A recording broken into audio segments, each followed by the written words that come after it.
Hi hello ನಮಸ್ಕಾರ ಸ್ನೇಹಿತರೆ, ರನ್ನ ಟಿವಿಗೆ ನಿಮ್ಮೆಲ್ಲರಿಗೆ ಸ್ವಾಗತ. ಕನ್ನಡ ಕಿರುತೆರೆಯಲ್ಲಿ ಸಾಕಷ್ಟು ಅಭಿಮಾನಿಗಳನ್ನು ಗಳಿಸಿಕೊಂಡಿರುವ ವೈಷ್ಣವಿ ಗೌಡ ಅವರು ಇದೀಗ ಮತ್ತೊಂದು ಧಾರಾವಾಹಿ ಮುಖಾಂತರ ಕನ್ನಡದ ಪ್ರೇಕ್ಷಕರ ಮುಂದೆ ಬಂದು ನಿಂತಿದ್ದಾರೆ. ಅದೇ ಸನ್ ಉದಯ ಟಿವಿಯಲ್ಲಿ ಸದ್ಯದಲ್ಲಿಯೇ ಪ್ರಸಾರವಾಗಲಿರುವ ಗೆಳತಿ ಗಾಯತ್ರಿ ಧಾರಾವಾಹಿಯ ಮೂಲಕ.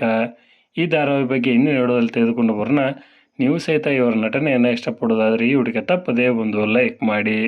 ಸೀತಾರಾಮ ಧಾರಾವಾಹಿ ಮುಕ್ತಾಯದ ನಂತರ ವೈಷ್ಣವಿ ಗೌಡ ಅವರು ಯಾವ ಧಾರಾವಾಹಿಯಲ್ಲಿಯೂ ಸಹಿತ ನಟನೆಯನ್ನ ಮಾಡಿರಲಿಲ್ಲ. ಹೀಗಾಗಿ ಇದೀಗ ಗೆಳತಿ ಗಾಯತ್ರಿ ಎಂಬ ಧಾರಾವಾಹಿ ಮುಖಾಂತರ ಮತ್ತೊಮ್ಮೆ ಪ್ರೇಕ್ಷಕರ ಮುಂದೆ ಬಂದು ನಿಂತಿದ್ದಾರೆ.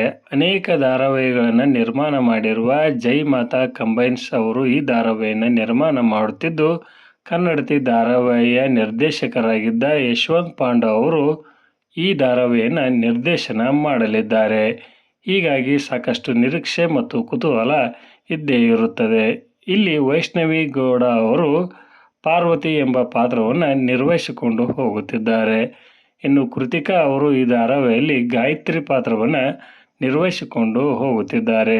ಈ ಕಥೆಯ ಒನ್ ಲೈನ್ ಸ್ಟೋರಿಯನ್ನು ಹೇಳುವುದಾದರೆ, ಇಲ್ಲಿ ಪಾರ್ವತಿಯು ಶ್ರೀಮಂತೆಯಾಗಿದ್ದು ಎಲ್ಲ ಇದ್ದರೂ ಸಹಿತ ಗೆಳತಿಯ ಅನುಪಸ್ಥಿತಿ ಆಕೆಗೆ ಕಾಡುತ್ತಿರುತ್ತದೆ. ಹೀಗಾಗಿ ಆಕೆಯ ಹುಡುಕಾಟದಲ್ಲಿ ಇವಳು ಇರುತ್ತಾಳೆ. ಇವರಿಬ್ಬರ ನಡುವೆ ಮತ್ತೆ ಯಾವ ರೀತಿಯಾಗಿ ಗೆಳೆತನ ಮುಂದುವರಿಯುತ್ತದೆ ಎಂಬುದೇ ಈ ಧಾರಾವಾಹಿಯ ಬೆಸ್ಟ್ ಸ್ಟೋರಿಯಾಗಿದೆ ಎಂದೇ ಹೇಳಬಹುದು. ಇದರ ಬಗ್ಗೆ ನಿಮ್ಮ ಅನಿಸಿಕೆಯನ್ನು ತಪ್ಪದೇ ಕಮೆಂಟ್ ಬಾಕ್ಸಲ್ಲಿ ತಿಳಿಸಿ. ಧನ್ಯವಾದಗಳು. ನಮಸ್ಕಾರ.